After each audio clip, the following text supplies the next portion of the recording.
हरीम, वो सब हमारे नसीब में था। सोचो, इस दिन तुम पार्लर क्यों गई? इस पार्लर में वो दूसरी लड़की क्यों आई? इसी दिन ही तो मेरे भाई की शादी क्यों थी?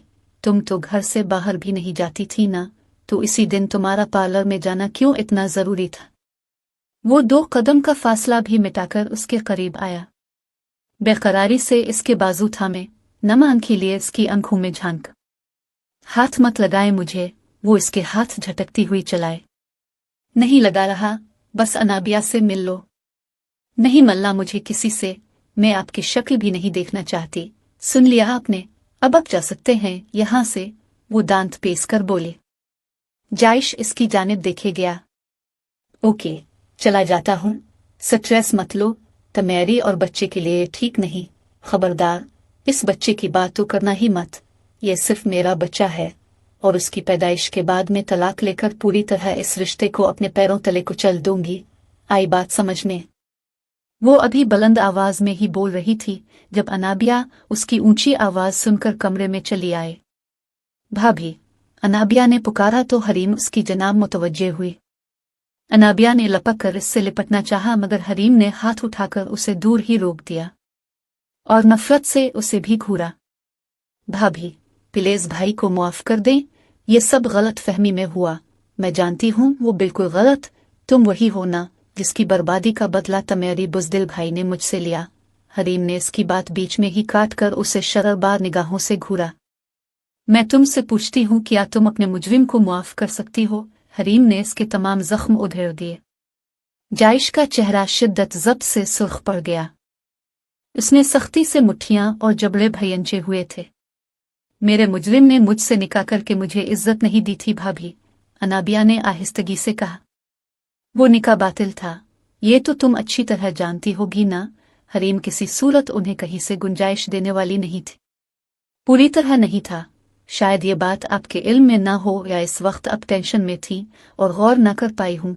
निकाह में आपके सगे मामू ने आपके वली के तौर पर इस निकाह की इजाज़त दी थी। आपकी किडनैपिंग के 10 से 12 घंटे के बाद निकाह हुआ था। तब रफ़ीक पार्लर के करीब से आपके मामू को ज़बरदस्ती अपने साथ ले आया था। वो पार्लर के आसपास आपके बारे में पूछते फिर रहे थे, तब पता चला कि वो आपके मामू हैं।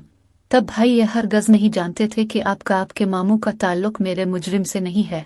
वो मान नहीं रहे थे, मगर जब भाई ने उन्हें किसी भी तरह राज़ी कर लिया तो उन्होंने इस निकाह की इजाज़त दी थी। दुल्हन की जानिब से उन्होंने गवाह के तौर पर साइन भी कई थे। अब तक भाई ने इसलिए किसी को कुछ नहीं बताया कि मज़ीद आपके ख़ानदान में कोई नाचाकी ना हो। भाई यही चाहते थे कि ये निकाह पूरी तरह कानूनी और इस्लामी तरीके से हो। इस वक्त भाई ने आपके सामने निकाह की शर्त रखी तो कहीं ना कहीं अपने भी दिली आमादगी से ये निकाह कबूल किया था। अनाबिया उसे नरमी से समझाती गई। वो हैरत से बेयकीनी से उन्हें देख रही थी। बहुत खूब, आपकी बहन तो झूठ बोलने और फरेब देने में अब से भी 2 हाथ आगे निकली। अब ये कौन सा नया खेल खेलना चाहते हो तुम लोग मेरे साथ? हरीम ने हिकारत से कहा तो अनाबिया का दुख से चेहरा सुर्ख पड़ गया, जबकि आंखों से आंसू छलक पड़े। हरीम, जायश ने इसे टोकना चाहा। क्यों बुरा लगा? बहन दुखी है तो बर्दाश्त नहीं हो रहा। जब मुझसे गैर इंसानी सलूक करते रहे तब आपकी इंसानियत क्यों नहीं जागी? जबकि तुम दोनों बहन भाई इसी सलूक के हकदार हो। अब जाओ मेरे घर से, आमे धक्के देकर यहाँ से निकालो आप लोगों को। अब की बार जायश ने बुझे दिल और शिकस्तगी से अनाबिया का बाजू थामा। उसे रोती हुई को अपने गले लगाया। वो अपनी इतनी बेइज्जती पर बहुत बुरी तरह रो रही थी, जबकि इस सारे मामले में वो भी इतनी ही बेकसूर थी जितनी कि हरीम खुद। चलो अनाबिया यहाँ से। जायश इसे साथ लिए कमरे से चुपचाप कुछ भी कहे बगैर बाहर निकल गया। वो लोग कमरे से बाहर निकलकर सहन में आए। यूसुफ साहिब, सलमा बेगम और इमाद ने अनाबिया को ज़ारो कतार रोते हुए देखा। इसको इस तरह रोते हुए देखकर सबको ही बेतहाशा अफसोस हुआ। हत्ता कि अस्मा भी अब वही मौजूद थी और रहम भरी निगाहों से इस छोटी सी लड़की को इतना रोते हुए देखे गए। अल्फाज जैसे गुम हो गए थे, किसी के पास कुछ कहने को कुछ नहीं था। जायश खामोशी से अनाबिया के साथ वो दहलीज पार कर गया। रात तक इसकी हालत बहुत ज्यादा बिगड़ गई थी। अभी अभी तो कोमा से बाहर आई थी। फिर इस कदर डिप्रेशन में चले जाने का नतीजा था कि वो नीम बेहोश हो चुकी थी। अनाबिया, क्या हुआ है? जायश बहुत बुरी तरह घबराया था। चलो हॉस्पिटल चलते हैं। फिर देर किए बगैर वो इसे गाड़ी तक लाया। गाड़ी में बिठाकर तेजी से ड्राइविंग करने लगा।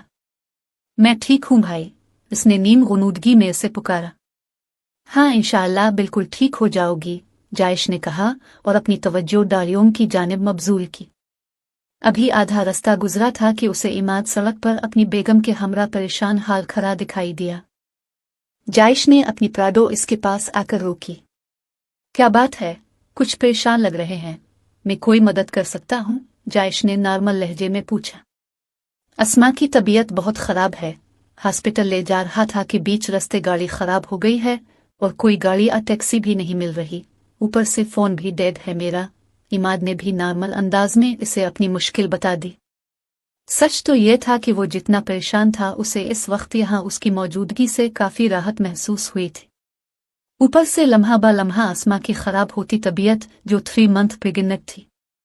आए मैं ले चलूं, हम हॉस्पिटल ही जा रहे हैं, जायश ने कहा तो इमाद खामोशी से अस्मा को लिए पीछे बैठ गया। हॉस्पिटल क्यों जा रहे थे आप लोग? इमाद ने बात करने को यूं ही पूछ लिया।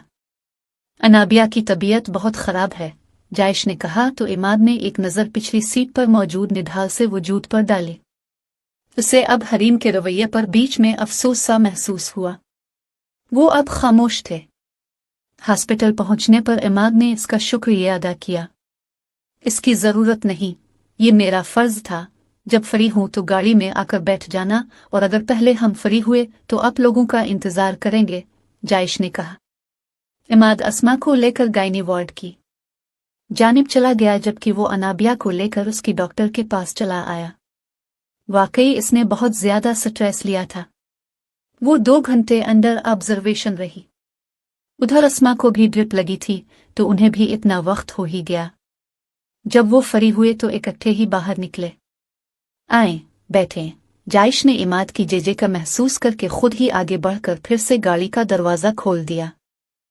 आपको खामखा तकलीफ होगी, इमाद शर्मिंदा हुआ, और जो तकलीफें मेरी वजह से आप लोग बर्दाश्त कर चुके हैं उनके सामने तो ये कुछ भी नहीं, जायश ने दूसरी जानिब देखते हुए कहा। इमाद खामोशी से अस्मा को साथ लिए गाड़ी में बैठ गया। गाड़ी अपनी मंजिल की जानिब रवां दवां थी। अनाबिया कुछ भी सोचने की कोई ज़रूरत नहीं, डॉक्टर ने क्या कहा है, अब बिल्कुल कोई टेंशन नहीं लेनी।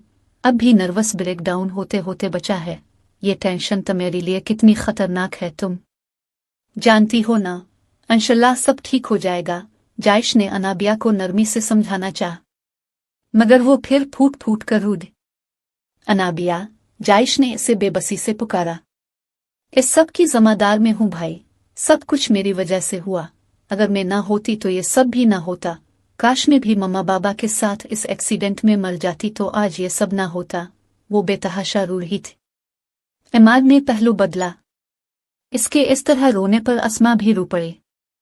इमाद के घर पहुंचने तक गाड़ी में अजीब सी बेचैन कर देने वाली मुर्दनी छाई रही। घर आ जाने पर इमाद ने इसरार किया कि वो अंदर आ जाए, मगर उसने उन्हें ड्रॉप करके वहां से गाड़ी निकाल ली। यूसुफ साहब, सलमा बेगम और हरीम इस वक्त सहन में मौजूद थे। वो बेकरारी से उधर चक्कर लगा रही थी। सलमा बेगम दुरूद पाक पढ़ रही थी। रात के वक्त अचानक अस्मा की तबीयत बहुत ज्यादा खराब हुई थी, तो इमाद इसे लेकर हॉस्पिटल गया था, मगर अब 3-4 घंटे गुजर जाने के बाद रात के 2 बज चुके थे और उसका कहीं अता पत्ता नहीं था। हत्ता कि फोन भी बंद जा रहा था। अब तो उन सब का परेशानी से बुरा हाल था, मगर अल्लाह ताला का शुक्र अदा किया कि बाहर गाड़ी की आवाज आई थी। मैं देखता हूँ, यूसुफ साहब बाहर की जानिब लपके। सदशुक्र के चंद लम्हों के 5 बाद ही इमाद और अस्मा अंदर आते दिखाई दिए। इमाद कहाँ थे? जानते हो किस कदर परेशान थे हम लोग, कैसे कैसे वसवसे दिल को होलालिफ रहे थे। सलम बेगम ने उठकर इसका और अस्मा का चेहरा चूम डाला। तब इमाद ने उन्हें सारी तफसील बताई कि किसी तरह उनकी गाड़ी बीच रास्ते में खराब हो गई और वो कैसे हॉस्पिटल से अब अपने घर पहुंचे। कौन था वो नेक इंसान जिसने इतनी मदद की तुम्हारी?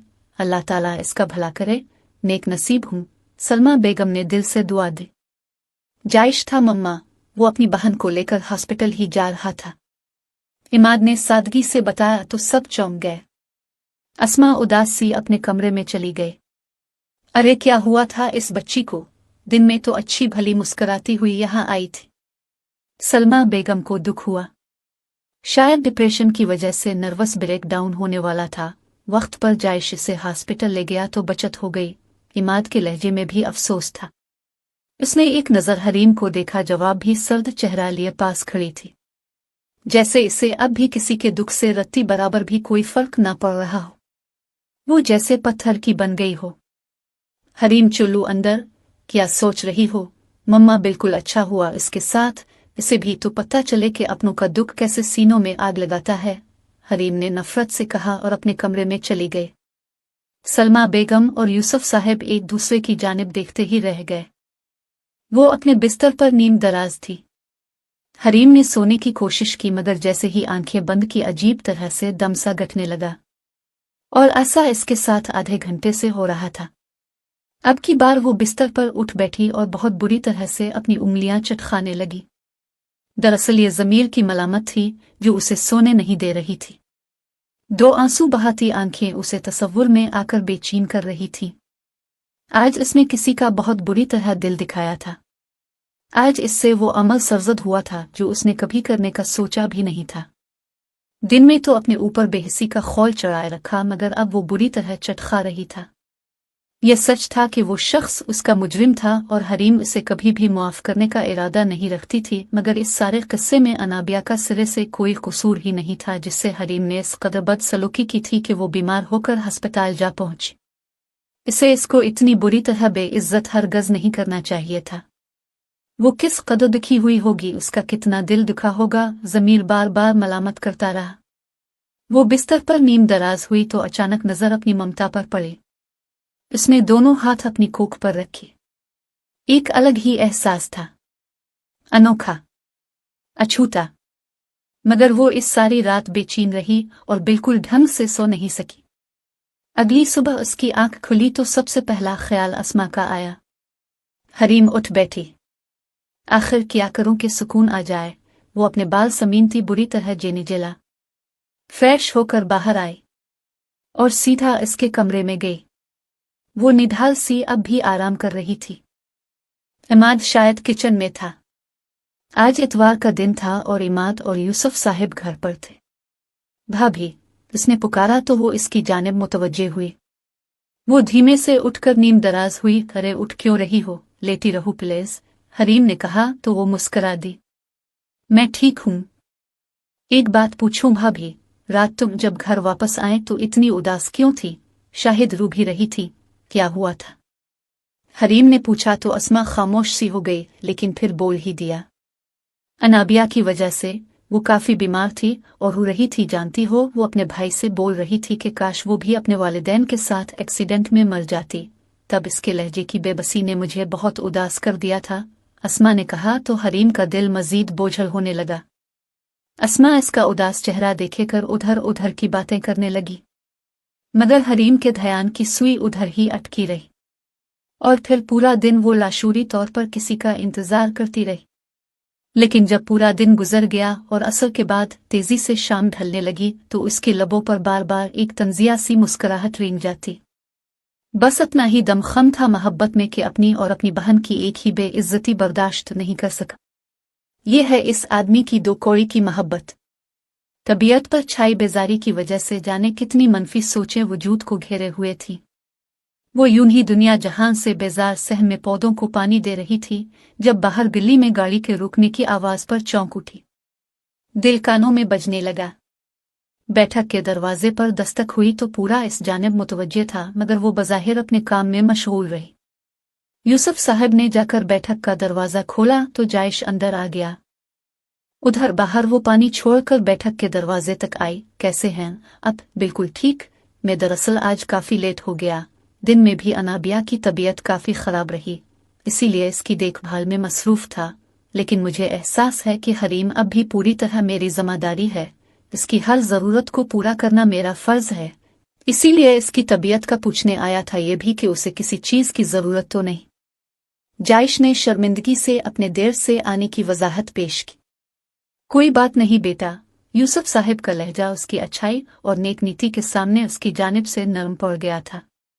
क्या मैं हरीम से मिल सकता हूँ? जायश के इतना कहने की देर थी जब बाहर हरीम अपनी जगह पर बुरी तरह बौखिलाई थी। कदम अपने कमरे की जानिब लिए थे। हरीम ने अपने कमरे में ही आकर सांस लिया था। कमरे से बाहर मखसूस कदमों की चाप से वो लाशूरी तौर पर घबराई थी, क्योंकि बुरी तरह बौखलाहट का शिकार जो थी।